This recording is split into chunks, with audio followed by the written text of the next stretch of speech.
Good evening mga katigit, good evening. Yan, inabutan natin itong mga kumakain dito sa Noms. Itong puntang Bicol, dito 5M Man Diesel 1818 Asia Star Greyhound pares yan. Yan, pares may CR yan. At 410 server, pamatlog naman yan. Yutong Heidegger, itong 5128 Hino RN papuntang Legazpi. Greyhound din po yan. Ito, PCR po sa loob yung 5128. Yan, dati kong driver yan, si Chupi, driver Chupi. Ito naman yung aming cargo bus ng DLTV Gutan. Tamo, kita nyo naman, air condition yan. Napakalamig niyan sa loob, pero kaya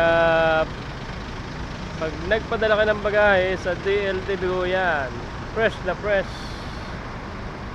na makakarating sa inyong mga bahay-bahay. Yan, DLTV Go cargo bus, air condition.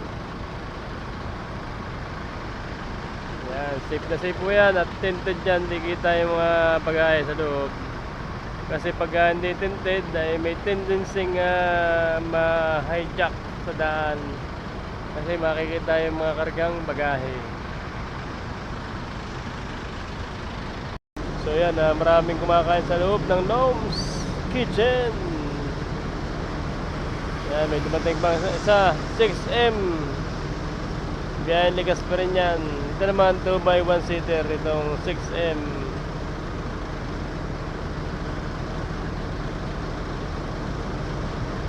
Ayan, 6M. Mga naka-chalikod, naka-kurbatang empleyado niyan. Parang yan, Biyahe Legazpi po yan. Itong 6M. So ako ay makikisakay pa uwi sa amin sa barangay Babangpal sa Bangon, Tagbilao, Quezon. 10 kilometro mula dito ang aking inuwian. Yan, palis na yung cargo bus ng DLTV ko, Hino RK. So yan, ganitong oras talaga nagpapangipangita itong mga bus galing Manila.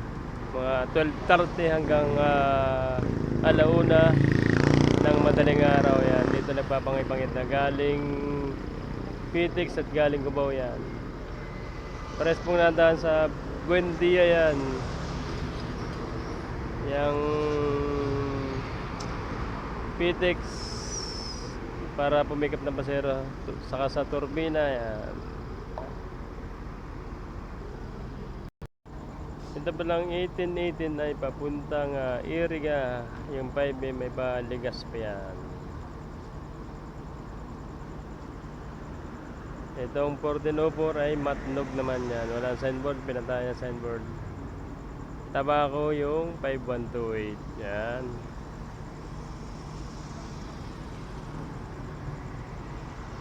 Yung 6M ay pa Legazpi naman.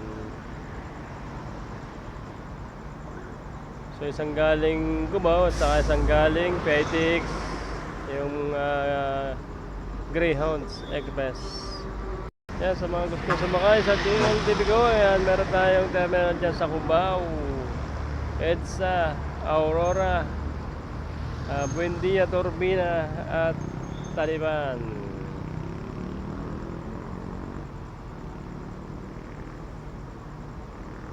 Yan, meron tayong ordinary aircon 49 seater, merong Greyhound 41 seater at saka merong Lazy Boy 26 seater. So yan, ang kasunod ng tigil nito ay sa Tabugon, Santa Elena para magpahi. Tapos ay sa Naga para naman magpahi at mag-almusal. Yan, pagkatapos ng Naga, dire-diretso na yan sa kanilang mga destinasyon. So So dalawang tigil lang, Tabugon at saan na ba? Sa Milaor pala, sa Milaor. Yan. Doon sila kumakain sa Starbucks. Yan, shout out at good evening. Good morning na pala. Good morning kay Sir Francisco Tan ng Milaor.